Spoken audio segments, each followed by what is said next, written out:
मेरे प्यारे साथियों, वाहिगुरु जी का खालसा, वाहिगुरु जी की फतेह।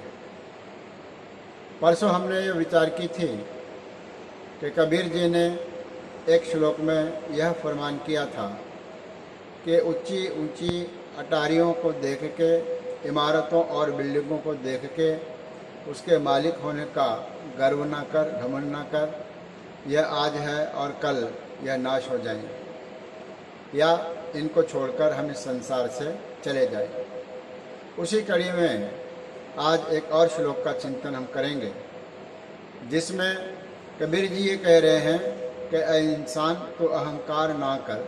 यहाँ पर विषय थोड़ा बदला हुआ है। पहले कहा कि अपने ऊंचे ऊंचे अट्टारियों को देखकर अहंकार मत कर। आज कबीर जी यह फरमान कर रहे हैं कि कबीर गर्व ना कीजिए, रंक न हंसिया कोई। कबीर जी कहते हैं कि ऐ व्यक्ति, ऐ इंसान, अपने आप पर कभी भी अहंकार ना कर, घमंड ना कर, गर्व ना कर।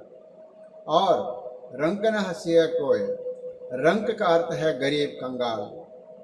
किसी गरीब को देखकर हंसना मत। क्यों? कि तुम्हारे साथ भविष्य में क्या होने वाला है हमें यह पता नहीं है, आपको यह पता नहीं होता है।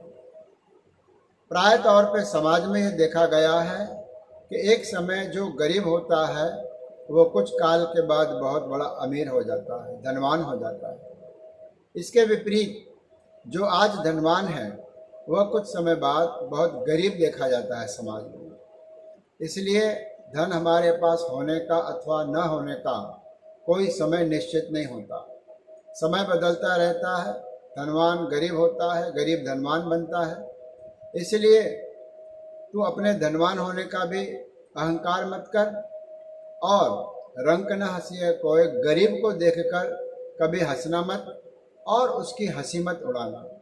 प्रायः यह देखा जाता है समाज में कि गरीब को तिरस्कार की दृष्टि से देखा जाता है। सभी नहीं देखते, लेकिन अधिकतर लोग देखते हैं और उन्हें हेट करते हैं, अपने पास नहीं आने देते, अपने बराबर नहीं बैठने देते। उसको एहसास कराते हैं कि तू गरीब है और हमारे और तेरे बीच में बड़ा अंतर है, हम अमीर हैं, हम धनवान हैं। यह उसको एहसास कराया जाता है। लेकिन कबीर जी कहते हैं कि ऐसे गरीब पर कोई हंसना मत। क्यों? क्योंकि इसका जो कारण है यह अगली पंक्ति में दर्शाते हैं। अजो सो नाव समुद्र में है, क्या जानो क्या हो। अभी तो तेरी जो नैया है वह समुद्र के बीच में है, अभी किनारे नहीं लगे हैं। किनारे लगते लगते इस नाव का, इस कश्ती का क्या होगा यह कोई नहीं जान सकता।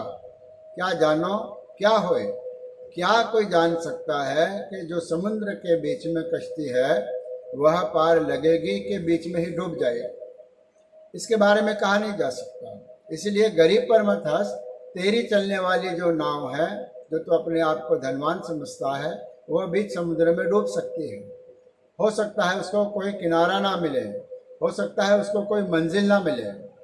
इसका यह भी अर्थ है कि हमारा जो शरीर है यह एक नौका का रूप है, एक नाव का रूप है। इस नाव के अंदर हमारी जो जीवात्मा है वह सवार है, और यह जो भवसागर है यह समुंदर है।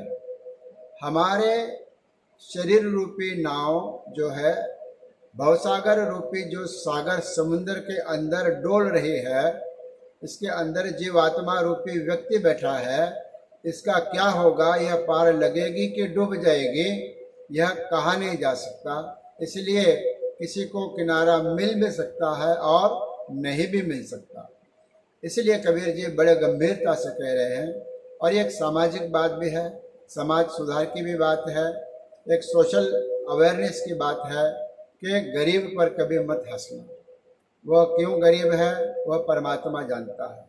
हो सकता है किसी अनजान गरीब पर आप हंस दो, हो सकता है वह कल का अमीर होगा, और आज तुम अमीर हो सकता है तुम कल के गरीब हो जाओगे। इसलिए गरीब के ऊपर मत हंसना। अजो सो नाव समुद्र में, अभी नाव समुद्र में है, किनारा नहीं मिला, अभी आपका जीवन समाप्त नहीं हुआ। आगे क्या हो सकता है क्या जानो क्या होए, कोई नहीं जान सकता। कि इस नौका का क्या होगा, ये नौका डूब जाएगी या ये नौका तर जाएगी। हमारी जो शरीर रूपी नैया है यह भी अपने मंजिल तक पहुंच पाएगी अथवा नहीं पहुंच पाएगी, इसको कोई नहीं कह सकता। इसलिए आज से ये मन में प्रण कर लें कि किसी गरीब को देखकर उसकी हंसी ना उड़ाए, उसका मखौल ना उड़ाए, हो सके तो प्रेम से दो शब्द उसके साथ बात करें। आज इतना ही। एक श्लोक और रहता है जिसके विचार हम परसों करेंगे। आज इतना ही। धन्यवाद। गुरु रखा।